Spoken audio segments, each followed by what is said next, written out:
بسم اللہ الرحمن الرحیم وبہ نستعین اما بعد فاعوذ باللہ من الشیطان الرجیم بسم اللہ الرحمن الرحیم نحن نقص علیک احسن القصص بما اوحینا الیک هذا القرآن وإن كنت من قبله لمن الغافلین صدق اللہ العظیم وصدق رسوله النبی الکریم ونحن على ذلك لمن الشاهدين والشاكرين والحمد لله رب العالمين اللهم صل على سيدنا محمد في أول كلامنا اللهم صل على سيدنا محمد في أوسط كلامنا اللهم صل على سيدنا محمد في آخر كلامنا رب اشرح لي صدري ويسر لي أمري واحلل عقدة من لساني يفقه قولي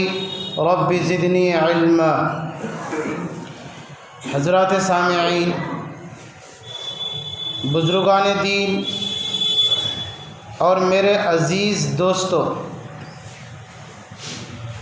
میں گزشتہ جمعہ آپ لوگوں کے سامنے قرآن پاک کے حوالے سے حضرت یوسف علیہ السلام کے واقعے کو شروع کیا تھا، اور میں نے آپ سے یہ درخواست کی تھی کہ آپ خالی جگہ کو پر کریں گے۔ میرا اس سے مطلب یہ ہے کہ میں قرآن اور حدیث کی روشنی میں حضرت یوسف علیہ السلام کے واقعہ کو آپ کے سامنے رکھوں گا۔ آپ کی ذمہ داری یہ ہے کہ جو ابھی حالات حاضرہ ہیں اور حالات حاضرہ کے جو مسائل ہیں، حالات حاضرہ کے جو پریشانیاں ہیں، ان مسائل کا حل میرے بیان کیے ہوئے واقعات میں آپ تلاش کریں گے، اور میں صرف اشارہ کرتا چلا جاؤں گا اور آپ کو کنورٹ کرنا ہے، ان حالات کو اس واقعے سے ملانا ہے، یہ آپ کی ذمہ داری ہوگی۔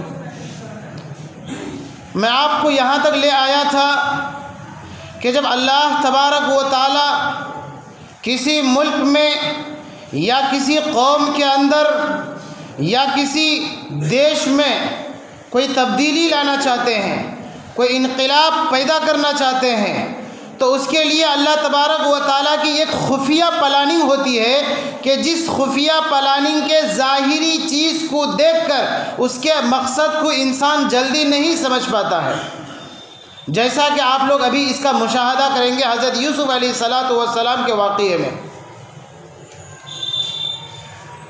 اور اس وقت مصر یہ پوری دنیا کا ایک بڑا ملک مانا جاتا تھا، سپر پاور ملک، جس طریقے سے آج کے زمانے میں امریکہ جو اپنے آخری دور سے گزر رہا ہے، لیکن اس سپر پاور ملک میں ہر جگہ کرپشن آ چکا تھا، ہر جگہ ظلم ستم، ہر جگہ انیائے، ہر جگہ نفرت، یہ ساری چیزیں پیدا ہو چکی تھی، یہ بگاڑ تھا، اور اللہ تبارک و تعالیٰ اسی بگاڑ کو ختم کرنا چاہ رہے تھے اور پوری دنیا کے اندر ایک انقلاب پیدا کرنا چاہ رہے تھے۔ اس انقلاب کا آغاز اسی سپر پاور ملک سے اللہ کرنا چاہ رہے تھے، اور جس انسان سے کرنا چاہ رہے تھے وہ ایک چھوٹا سا معصوم سا بچہ مصر سے بہت دور فلسطین میں رہتا تھا، اور وہ بھی ایک گاؤں میں۔ آغاز اللہ تبارک و تعالیٰ کی خفیہ پلاننگ اس طرح سے ہوتی ہے کہ بھائی لوگ نفرت کی وجہ سے اپنے ابا حضور سے عرض کرتے ہیں، ما لک لا تأمنا علی یوسف، اے ہمارے والد آپ کو کیا ہو گیا، آپ کیوں نہیں ہم پر بھروسہ کرتے کہ ہم اپنے بھائی یوسف کا پورا خیال کریں گے۔ باپ یہ عرض کرتے ہیں کہ سوال کیا ہے، مقصد کیا ہے، پوچھنا کیا چاہتے ہو وہ پوچھو۔ تمام بھائیوں نے، چونکہ ان کی ملی جلی سازش تھی، تمام بھائیوں نے کہا ارسلہ معنا غدا یرتع ویلعب وإنا لہ لحافظون، کہ ہمارے والد کل ہم لوگ ایک دور جنگل میں گھومنے پھرنے اور مٹر گشتی کرنے جائیں گے، ہم سب کی یہ خواہش ہے کہ ہمارا یہ چھوٹا معصوم سا بھائی یہ بھی تھوڑا سا انجوائے کر لے، اس کا بھی ذہن صاف ہو جائے، اس کا بھی موڈ فریش ہو جائے، اس کے لیے ہم چاہتے ہیں ارسلہ معنا غدن، کہ آپ ان کو ہمارے ساتھ کل بھیج دیجئے۔ یلع کھیلے گا، ویرتع ادھر ادھر گھومے گا، وَإِنَّا لَهُ لَحَافِظُونَ بھائیوں نے کہا کہ ہمارے والد آپ ہم پر بھروسہ کیجئے، ہم اس کی حفاظت بھی کریں گے۔ تو باپ نے جواب دیا قال انی لیحزننی ان تذهبوا به واخاف ان یاکلہ الذئب وانتم عنہ غافلون۔ باپ نے کہا کہ مجھے ڈر ہے، مجھے غم ہے اس بات کا، مجھے اندیشہ ہے اس بات کا کہ تم کہیں کھیل کود میں رہ جاؤ، ان یاکلہ الذئب اور بھیڑیاں آ کر کے اس کو کھا لے، وانتم عنہ غافلون اور تم اسے غفلت میں پڑے رہ جاؤ۔ تو سب نے کہا وَنَحْنُ عُصْبَةٌ إِنَّا إِذًا لَخَاسِرُونَ۔ تمام بھائیوں نے کہا کہ ہمارا ابا ہم سب نوجوان ہیں، یہ جوانی کس کام کی آئے گی؟ اگر کوئی درندہ، کوئی چرندہ، کوئی بھیڑ اگر ہمارے اس معصوم سے چھوٹے بھائی پر حملہ کر دے تو ہماری جوانی کس کام کی آئے گی؟ ہم پر بھروسہ کیجئے۔ باپ نہ چاہتے ہوئے بھی بھیج دیا۔ آخر ان کی ایک ملی جلی سازش تھی۔ فَلَمَّا ذَهَبُوا بِهِ وَأَجْمَعُوا أَن يَجْعَلُوهُ فِي غَيَابَةِ الْجُبِّ جب یہ لوگ اپنے معصوم سے چھوٹے بھائی کو لے کر کے جنگل میں پہنچتے ہیں، وَأَجْمَعُوا أَن يَجْعَلُوهُ فِي غَيَابَةِ الْجُبِّ اور یہ لوگ جمع ہو گئے کہ اب اس کو کہیں دور اندھیری جنگل میں، اندھیرے کنویں میں ڈالا جائے۔ اس کے لیے جب جمع ہوئے فوراً اللہ تبارک و تعالیٰ نے وحی کی وَأَوْحَيْنَا إِلَيْهِ لَتُنَبِّئَنَّهُمْ بِأَمْرِهِمْ هَٰذَا وَهُمْ لَا يَشْعُرُونَ۔ فوراً اللہ تبارک و تعالیٰ نے اپنے نبی یعقوب کو وحی کے ذریعے سے بتلا دی کہ تمہارے بیٹے کے ساتھ یہ ظلم ہوا، وَهُمْ لَا يَشْعُرُونَ۔ اور ان بھائیوں کو پتہ نہیں کہ باپ کو معلوم ہو چکا ہے۔ مقصد حاصل ہو گیا، خوشی بخوشی رات کو لوٹتے ہیں روتے ہوئے۔ وَجَاءُوا أَبَاهُمْ عِشَاءً يَبْكُونَ عشاء کے وقت یہ سارے بھائی لوٹتے ہیں یبکون روتے ہوئے، چونکہ باپ کو آخر منانا بھی تھا، بتانا بھی تھا کہ ہم سے انجانے میں ایسا ہو گیا، جان بوجھ کر کے ہم نے ایسا نہیں کیا۔ اب چونکہ ان کی ایک ملی جلی سازش تھی، اس سازش کے تحت بیان کرتے ہیں۔ قرآن نے ایک ایک نص کو، ایک ایک جز کو صاف صاف کر کے بیان کیا ہے۔ اسی وجہ سے اللہ تبارک و تعالیٰ نے کہا نحن نقص علیک احسن القصص بما اوحینا الیک ھذا القرآن۔ قرآن نے کہا کہ محمد آپ کے سامنے ہزاروں نبیوں کے واقعات اور قصے اس قرآن میں بیان کیے گئے، لیکن جتنا زیادہ واضح طور پہ تفصیل کے ساتھ مکمل کھول کھول کے حضرت یوسف کے واقعے کو بیان کیا گیا، اتنا زیادہ کسی اور نبی کے واقعے کو نہیں بیان کیا گیا۔ ایک ایک چیز کو اللہ بیان کرے، کیوں؟ اس لیے کہ اسی انسان کے ذریعے سے ایک ایسے ملک میں انقلاب پیدا کرنا ہے جس ملک میں نفرت اور جس ملک میں ظلم، جس ملک میں کرپشن عام ہو چکا تھا۔ یہ آپ کی ذمہ داری ہے، حالات حاضرہ کو ادھر کنورٹ کرنا یہ آپ کی ذمہ داری ہے۔ میں صرف قرآن کے حوالے سے واقعہ کو رکھوں گا۔ آنے کے بعد کہہ رہے ہیں فَلَمَّا ذَهَبُوا وَجَاءُوا أَبَاهُمْ عِشَاءً يَبْكُونَ قَالُوا يَا أَبَانَا إِنَّا ذَهَبْنَا نَسْتَبِقُ وَتَرَكْنَا يُوسُفَ عِندَ مَتَاعِنَا۔ روتے ہوئے کہہ رہے ہیں یا ابانا، اے ہمارے ابا، اِنَّا ذَهَبْنَا نَسْتَبِقُ ہم لوگ دوڑ کے کھیل میں لگ گئے تھے، وَتَرَكْنَا يُوسُفَ عِندَ مَتَاعِنَا اور یوسف کو ہم نے اپنے سامانوں کے ساتھ چھوڑ دیا تھا۔ پھر کیا ہوا؟ وَتَرَكْنَا يُوسُفَ عِندَ مَتَاعِنَا فَأَكَلَهُ الذِّئْبُ اسے بھیڑیاں کھا لیا۔ اور انہوں نے گواہی کے طور پہ ایک کپڑا بھی دکھایا حضرت یوسف علیہ السلام کے کرتے کو جس میں خون لگا ہوا تھا، اور قرآن نے اس کو بھی نقل کیا ہے کہ بدمن کذب جھوٹا خون ان کی قمیص پر کے لگا کر کے یہ لوگ آئے۔ تو باپ نے کہا کہ تم جو کچھ بھی بیان کر رہے ہو سچ کیا ہے مجھے تو معلوم ہے، لیکن فصبر جمیل واللہ المستعان علی ما تصفون میں تو بس صبر کر لوں گا، اللہ تبارک و تعالیٰ میرا مددگار ہے، جو کچھ تم بیان کرتے ہو کہاں تک سچا ہے کہاں تک جھوٹا ہے یہ اس پر میں اللہ پر بھروسہ کروں گا۔ یہ ہو گیا۔ دنیا نے یہ سمجھا کہ ان کے بھائیوں نے کہا جی ہاں ان کے بھائیوں نے کیا ہے، لیکن حقیقی بات یہ ہے، سچی بات یہ ہے کہ اللہ تبارک و تعالیٰ ایسا کروا رہے ہیں، چونکہ ایک انسان کے ذریعے سے ایک انقلاب پیدا کرنا ہے، اور جس کے ذریعے سے بڑا انقلاب پیدا کرنا ہوتا ہے تو اس سے بہت بہت زیادہ حالات سے اسے گزارا جاتا ہے، اس کی تربیت کی جاتی ہے، ہر طرح کے حالات سے اسے گزارا جاتا ہے، تاکہ کل ہو کر کے جب یہ حکومت کی کرسی پہ بیٹھے گا تو اسے معلوم ہوگا کہ کیسے کیسے حالات آ سکتے ہیں، کیسے کیسے مومنٹ پہ کیسے کیسے فیصلے لیے جا سکتے ہیں۔ یہ اللہ کا ایک خفیہ پلان ہے جس کی تحت یہ سارا سب کچھ ہو رہا ہے۔ اب ان تمام بھائیوں نے اپنے بھائی یوسف علیہ السلام کو ایک اندھیرے کنویں میں ڈال دیا۔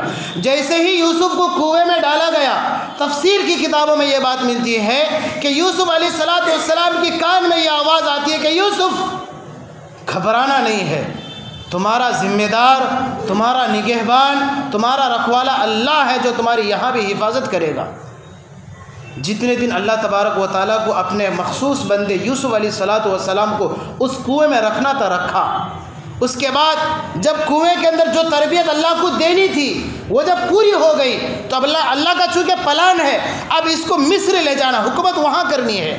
ابھی یہ بچہ ہے اور ایک اندھیرے کنویں میں اس کی تربیت ہو رہی ہے۔ جب یہاں کے تربیت کا کورس مکمل ہو جاتا ہے تو اللہ تبارک و تعالیٰ کا پلان دیکھیے کہ قافلہ ادھر سے گزرتا ہے۔ وجاءت سیارۃ فارسلوا واردہم فادلی دلوہ۔ میں آپ سے درخواست کرتا ہوں کہ آپ گھر جا کر کے اپنی ماؤں سے، اپنی بیٹیوں سے، اپنی بہنوں سے ضرور یہ درخواست کریں کہ آپ سورہ یوسف کا ایک بار واقعہ کریں۔ کتنی تفصیل کے ساتھ اللہ تبارک و تعالیٰ نے اس واقعے کو نقل کیا ہے۔ وجاءت سیارۃ فارسلوا، ایک قافلہ ادھر سے گزرا، اتفاق سے ان کے پاس جو پانی تھا وہ پانی اسی جنگل میں آ کر کے ختم ہو گیا۔ یہ اللہ نے ختم کروایا تھا۔ پھر کیا ہوا؟ اتفاق سے پانی لینے کے لیے اسی اندھیرے کنویں کے پاس یہ لوگ گئے جس میں پانی نہیں تھا۔ یہ اللہ کا پلان ہے جو یہاں تک لے جایا جا رہا ہے۔ فارسلوا واردہم فادلی دلوہ، تو جو پانی لینے کے لیے اپنے ڈول کو ڈالا کنویں میں، فادلی دلوہ، قال یا بشرا ھذا غلام، تو دیکھتا ہے کہ کنویں اس ڈول میں پانی نہیں، ھذا غلام، ارے یہ لڑکا کہاں سے آ گیا اتنا خوبصورت۔ اب یہ لوگ خوشی کے مارے اچھل پڑے، واہ واہ کتنا اچھا ہوا، ایک لڑکا مل گیا، اس کو مصر کے بازار میں جائیں گے، غلاموں کی منڈی میں لے جا کر کے بیچیں گے، اچھی داموں میں بکے گا اور ہمارا اچھا خاصا نفع ہو جائے گا۔ ان کو یہ نہیں پتا کہ اللہ کا خفیہ پلان یہ سب کچھ کر رہا ہے۔ اب وہاں سے یہ لوگ پانی لینے گئے تھے اور وہاں ملتا ہے ایک خوبصورت لڑکا۔ اس خوبصورت لڑکے کو لے کر کے خوشی بخوشی یہ لوگ جاتے ہیں مصر کی بازار میں، جہاں پر غلاموں کی منڈی لگتی تھی، وہاں پر جا کر بیٹھ گئے۔ اب اس امید کے ساتھ کہ لوگ آئیں گے، دام لگائیں گے، خوبصورت لڑکا ہے، ہونہار لڑکا ہے، صورت شکل سے پتہ چلتا ہے کہ کسی رئیس اور اونچے گھرانے کا یہ لڑکا ہو سکتا ہے، تو بالکل سامنے فرنٹ پہ آ کر کے بیٹھے کہ خوبصورت لڑکا ہے، بہترین غلام ہے، اچھا غلام ہے۔ اب دیکھیے اللہ کا پلان دیکھیے، اب جو مصر کا بادشاہ تھا جس کی کرسی کو ختم کر کے حضرت یوسف کو بادشاہ بننا تھا، اس بادشاہ کی بیوی کہتی ہے کہ جناب میرے پاس بہت ساری شہر کی عورتیں آیا کرتی ہیں، بیگمات آیا کرتی ہے، مجھے کوئی ایک اسپیشل خادم چاہیے۔ اللہ کا پلان دیکھیے، اسی دن کہتی ہے جس دن یوسف اس مصر کے منڈی میں لائے جاتے ہیں، جب وہ ان کی بیوی کہتی ہے، وزیر اعظم کی بیوی کہتی ہے کہ ایک بہترین ہونہار، سمجھدار، سلیقہ مند، اچھی باتیں کرنے والا، خدمت کرنے والا، ایک خوبصورت ہمیں ایک غلام چاہیے کہ جو ہمارے گھر کے اندر کے میٹر کو سولو کرے، پانی لانے کا مسئلہ ہے وغیرہ وغیرہ۔ تو بادشاہ نے کہا کہ بیگم صاحبہ اگر اتنا اسپیشل غلام چاہیے تو اس کے لیے تو مجھے ہی بازار جانا پڑے گا۔ صحیح بات ہے، جب چونکہ اندر کا میٹر سولو کرنا ہے، اندر کے کام جس سے لینا ہے، تو اس کے لیے تو بادشاہ ہی کو جانا پڑے گا۔ اب بادشاہ آتے ہیں تو ادھر یوسف علیہ السلام کی بولی لگتی ہے، کوئی دام لگاتا کچھ اور، کوئی کچھ اور، کوئی کچھ اور۔ یہاں پر پھر ایک بہت سارے واقعات یہاں پر بھی ہوئے، لیکن میں اس کو بتا کر کے آپ کے وقت کو برباد نہیں کرتا، میں تفصیل اختصار کے بعد بتا رہا ہوں کہ بادشاہ نے حضرت یوسف علیہ السلام کے پاس آئے اور آ کر کے بولی لگائی، بھائی کتنا دام ہے، کیا دام ہے۔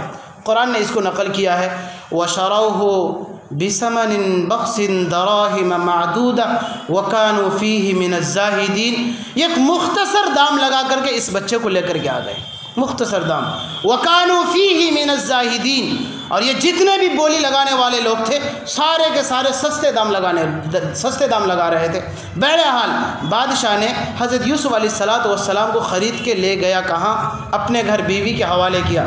اب چونکہ بادشاہ یہ کوئی جاہل نہیں تھا، یہ بھی پڑھا لکھا تھا، تو اس نے بچے کو دیکھ کر کے سمجھ لیا کہ یہ کوئی ہونہار بچہ ہوگا، کسی اونچے گھرانے کا بچہ ہوگا۔ تو گھر لانے کے بعد اپنی بیوی سے کہتا ہے وقال الذی اشتراہ من مصر لامرأتہ اکرمی، بادشاہ نے کہا کہ اے میری بیگم اکرمی، اس غلام کا اکرام کرنا، مثواہ عسى ان ينفعنا او نتخذہ ولدا، امید ہے کہ اس غلام سے ہمیں بڑا نفع ہوگا، او نتخذہ ولدا، یا اس غلام کو اپنا بیٹا بنا لیں گے۔ یہ اللہ کی پلاننگ ہے جو خود بخود دل میں یہ باتیں اللہ اگلوا رہے ہیں، او نتخذہ ولدا، یا اس کو ہم اپنا بیٹا بنا لیں گے۔ اب پھر یہاں ایک لمبا واقعہ ہوتا ہے۔ اب دیکھیے، چونکہ جس بندے کے ذریعے سے ایک انقلاب پیدا کرنا ہے، حکومت کروانی ہے، اس بندے کو تو کسی اونچے گھرانے میں بھی تو رہنا ہوگا نا، کہ اونچے گھرانے کا ماحول کیسا ہوتا ہے، بادشاہ کے گھرانے کے اندر کا ماحول کیسا ہوتا ہے، چونکہ اصلاح ہر جگہ سے کرنی ہے۔ تو اللہ کی پلاننگ کے تحت حضرت یوسف علیہ السلام اس چھوٹے سے معصوم سے عمر میں بادشاہ کے گھر خدمت کے لیے طے ہو گئے، ایک لمبے زمانے تک وہاں رہے۔ اب جب حضرت یوسف علیہ السلام نے بادشاہ کے گھر کے اندر کی ساری چیزوں کو جان لیا، بڑوں سے بات کرنے کا کیا طریقہ ہوتا ہے اس کو سیکھ لیا، بادشاہ سے جو ملنے جلنے والے لوگ ہوتے ہیں ان سے کیسے بات کیا جائے، ان سے کیسے سلام کلام ہو، یہ سب کچھ ہو گیا جب یہاں اس کی تربیت ہو گئی۔ چونکہ حضرت یوسف، یہ جو بادشاہ کا گھر تھا یہ تو ایک آسمانی دنیا ہے، یہ تو بڑے لوگوں کا گھر ہے، اور یوسف کو اصلاح کرنا ہے بڑے لوگوں میں بھی چھوٹے لوگوں میں بھی۔ اب یوسف کو تو کسی چھوٹے گھرانے کو بھی دیکھنا ہے۔ اب جب یہاں تربیت یوسف علیہ السلام کی مکمل ہو گئی، تربیت کا کورس جب یہاں مکمل ہو گیا، اب اللہ تبارک و تعالیٰ اس کو دوسری جگہ دوسرے اسکول بھیجنا چاہتے ہیں۔ اب یہاں سے کیسے نکالے اس کو، ایک لمبا واقعہ ہوتا ہے۔ یہاں پر بھی قرآن میں پورا ایک صفحہ مکمل صرف اس واقعے کو بیان کیا۔ میں اختصار کے ساتھ بتاتا ہوں کہ بڑا خوبصورت یہ نوجوان حضرت یوسف علیہ السلام تھے۔ اتفاق سے بادشاہ کی بیوی، وزیر اعظم کی بیوی کا دل اس غلام پر آ گیا۔ قرآن میں صاف صاف ایک ایک لفظ کو بیان کیا، کیسے دل آیا، کیسے یہ بھاگی، وہ کیسے بھاگے، پھر کیسے دروازے کھلے۔ واستبق الباب، جیسے ہی وزیر اعظم کی بیوی نے یوسف سے غلط کام کرنے کے لیے ابھارا، واستبق الباب، حضرت یوسف علیہ السلام یہ کہہ کر دوڑتے چلے گئے، قال معاذ اللہ، اللہ کی پناہ، انہ ربی، وہ میرا رب ہے، احسن مثوایا انہ لا یفلح الظالمون، اگر آج میں یہ منہ کالا کرتا ہوں تو اللہ مجھے معاف نہیں کریں گے۔ واستبق الباب وقدت قمیصه من دبر والف یا سیدها لدى الباب، یوسف علیہ السلام تیزی سے بھاگے، سارے دروازے خود بخود کھلتے چلے گئے، یوسف بالکل آگے نکل گئے، بادشاہ کی بیوی نے پیچھے سے دامن پکڑا۔ واستبق الباب وقدت قمیصه، اس کی بیوی نے اس کے قمیص کو پکڑ لیا، من دبر، پیچھے سے، والف یا سیدها الباب، اور سردار وزیر اعظم نے دیکھ لیا۔ یوسف علیہ السلام کو بچانا بھی ہے اور اس گھر سے نکالنا بھی ہے، کیسے نکالیں گے؟ یہ ساری بات، یہ راز آؤٹ ہو گیا، دنیا کے لوگ جاننے لگے، ارے وزیر اعظم کی بیوی، رئیس گھرانے کی بیوی، اس کو کوئی شہزادہ نہیں ملا جو غلام سے، افسوس کی بات، اب لان تان ہونے لگے۔ بڑا لمبا واقعہ، میں اختصار سے، اب کیا کریں گے؟ چونکہ یہ اللہ کی پلاننگ ہے، ان کو یہاں سے نکالنا ہے، یہاں جتنی تربیت دینی تھی وہ تربیت ہو گئی ہے، اب ان کو دوسری جگہ جانا ہے۔ تو دنیا کے لوگ اور بالخصوص عورتیں بہت زیادہ لعن طعن تشنیع کرنے لگی کہ کیسی ہے، فلاں ہے، فلاں ہے۔ تو یوسف علیہ السلام نے اللہ سے یہ دعا مانگی، قال رب السجن احب الی مما یدعوننی الی، اے میرے اللہ مجھے جیل بھیج دیجئے۔ یہ یوسف سے دعا منگوایا گیا، کیوں؟ جب انسان جیل میں جائے گا تو وہاں جانے کے بعد معلوم ہوگا کہ جیل میں ظالم بھی رہے گا، جیل میں چور بھی رہے گا، جیل میں گنہگار بھی رہے گا، چونکہ اس بندے سے ایک انقلاب پیدا کرنا ہے۔ جب تک یہ جیل نہیں جانے گا اس وقت تک ملک کا جو صحیح نقشہ ہے، ملک کا جو اصل چہرہ ہے وہ سامنے نہیں آ سکتا۔ اب تک تو بادشاہ کے گھر میں رہا تو ساری اچھی چیزیں نظر آ رہی تھی، یہ تو رنگ والی دنیا میں زندگی گزار رہا تھا۔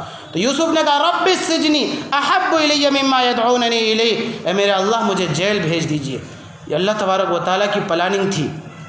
تو اس اتنے واقعے کو سامنے رکھیے، تو اس واقعے کو سامنے رکھنے کے بعد اب آپ سوچئے اگر آپ چاہتے ہیں کہ اللہ تبارک و تعالی ہمارے ذریعے سے انقلاب پیدا کر لیں گے تو شاید آئندہ دنوں میں کہیں ہم لوگوں کو بھی جیل نہ جانا پڑے.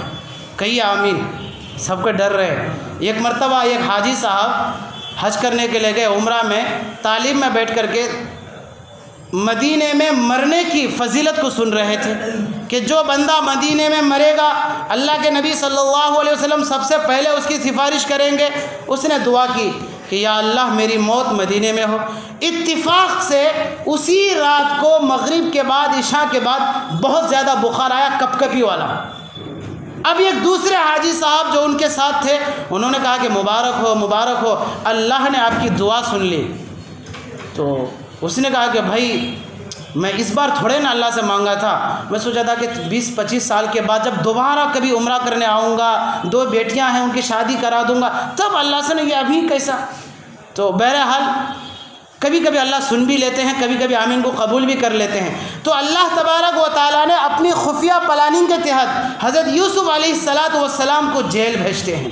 اب جب یہ بندہ جیل جاتے ہیں تو وہاں جانے کے بعد ان کا جو رویہ ہے، ان کا جو وہاں کے قیدیوں سے جو برتاؤ ہے، تاریخ کی کتابوں میں لکھا ہے، تفسیر کی کتابوں میں لکھا ہے کہ اس تمام قیدیوں کا جو جیلر تھا، جو سب کا نگہبان تھا، ایک مرتبہ ایک قیدی کی طبیعت خراب ہو گئی تو حضرت یوسف علیہ السلام نے اپنے اخلاق حسنہ کا اس طرح سے مظاہرہ کیا کہ یوسف علیہ السلام نے اس جیلر سے کہنے لگے اگر آپ اجازت دیں تو میں ایک دوائی بناؤں، میں دوائی بنانا جانتا ہوں، میں ایک دوائی بنا کر کے اس قیدی کو دوں، اس کو اچھا ہو جائے گا. اس جیلر نے کہا کہ آپ ہم سے اجازت لینا بند کیجئے، سب کچھ آپ کے ہاتھ میں ہے، جو چاہیں جیسا چاہیں، کب قیدیوں کی حاضری ہونی ہے، کب گنتی ہونی ہے، کب کھانا کھلانا ہے، یہ سب تمہارا کام ہے، جب کبھی کہیں کچھ ہو جائے تو خالی پوچھ لینا. ایسا انہوں نے اخلاق حسنہ کا مظاہرہ پیش کیا جیل میں. میں بات ختم کرنے سے پہلے یہاں ایک چھوٹا سا واقعہ ہوتا ہے، کیسے وہ حاکم بنتے ہیں، کیسے وہ بادشاہ بنتے، اس کو بتا کر کے میں بات ختم کر رہا ہوں. تو قرآن میں لکھا ہوا دخل معه السجن فتیان، اسی یوسف علیہ السلام کے ساتھ 2 اور قیدی جیل میں داخل ہوتے ہیں، جن میں سے ایک بادشاہ کو پانی پلانے کی ذمہ داری ادا کر رہا تھا اور ایک دوسرا بادشاہ کے گھر میں کھانا کھلانے کی ذمہ داری ادا کر رہا تھا. تو کل 3 قیدی جیل میں داخل ہوئے، ایک یوسف علیہ السلام اور 2 نوجوان جو بادشاہ ہی کے خادم تھے. تو جب یہ جیل میں داخل ہوئے تو جیل میں داخل ہونے کا ان دونوں نے ایک خواب دیکھا. میں قرآن کی آیت نہیں پڑھ رہا ہوں، ترجمہ خالی کر رہا ہوں. خواب میں یہ دیکھا کہ ایک بندہ ایسا ہے کہ اس کے سر کے اوپر آ کر کے پرندے نوچ رہے ہیں. تو یہ دونوں بندہ یوسف سے آ کر کے پوچھنے لگے کہ بھائی آپ بڑے عالم لگتے ہو، بڑے خوبصورت لگتے ہو، اس خواب کی تعبیر بتانا. تو یوسف نے کہا کہ دیکھو، ایک کو کہا کہ تم جو پانی پلاتے تھے نا بادشاہ کو، تمہاری جو یہ ڈیوٹی تھی، ایک وقت ایسا آئے گا کہ تم رہا ہو جاؤ گے، دوبارہ اسی بادشاہ کی خدمت میں، اسی خدمت کے لیے تم طے کیے جاؤ گے اور یہ آدمی سولی پر چڑھ جائے گا. چند دنوں کے بعد ویسا ہی فیصلہ ہوا. جس کے بارے میں یہ تعبیر دی کہ سولی پر چڑھے گا، وہ سولی پر چڑھ گیا، اور جس کے بارے میں یہ تعبیر دی کہ تم دوبارہ بادشاہ کے پاس جاؤ گے اور وہاں جا کر کے اسی ڈیوٹی پر تم مامور ہو جاؤ گے، تو وہ دن آیا کہ وہ دوبارہ بادشاہ کی خدمت میں گیا اور وہاں جا کر کے بادشاہ کی اسی پرانی ڈیوٹی میں مشغول ہو گیا. لیکن یوسف نے کہا تھا اس نوجوان سے کہ دیکھو، جب تم بادشاہ کے پاس دوبارہ خدمت کے لیے جانا تو میرا ایک بار تذکرہ کرنا کہ یہ جو میں آج دوبارہ اس خدمت کے لیے متعین ہوا ہوں، یہ حضرت یوسف کی تعبیر کا نتیجہ ہے. لیکن چونکہ اللہ تبارک و تعالیٰ کا پلان یہ تھا کہ ابھی اور ان کو یوسف کو جیل میں رہنا ہے، اس وجہ سے یہ جب دوبارہ بادشاہ کے پاس آتے ہیں، وہ نوجوان جو پانی پلانے کی جن کی ڈیوٹی تھی، وہ آ کر کے یوسف کا تذکرہ کرنا بھول جاتا ہے. کب تک بھولے رہتے ہیں؟ جب تک اللہ کو منظور ہوتا ہے کہ یہ ابھی جیل میں رہے. اس سے آگے انشاءاللہ آئندہ ہفتہ میں آپ کے سامنے آؤں گا. دعا کرے گا اللہ تبارک و تعالیٰ آپ کو بھی ہم کو بھی ان کہی سنی باتوں پر عمل کرنے کی توفیق عطا فرمائے. بات ختم کرنے سے پہلے ایک چھوٹا سا اعلان کہ جمعیت علماء کی طرف سے، امارت شریعہ کی طرف سے بار بار یہ اعلان کیا جا رہا ہے کہ غالباً یہ سننے میں آیا کہ 4 کروڑ مسلمانوں کا ان کے ID سرٹیفکیٹ کے ساتھ اگر دستخط ہوگا تو سپریم کورٹ NRC کے تعلق سے حمایت میں فیصلہ جاری کر دے گا. اس وجہ سے اگر آپ سے کوئی بھی کسی بھی طرح کا سائن مانگے، کوئی بھی پروف مانگے، آپ نہ دیں. اپنے جو بڑے لوگ ہیں، ذمہ دار ہیں علاقے کے، محلے کے، ان سے تحقیق کرنے کے بعد یہ کریں. اللہ آپ کو اور ہم سب کو عمل کرنے کی توفیق عطا فرمائے. والسلام علیکم ورحمۃ اللہ.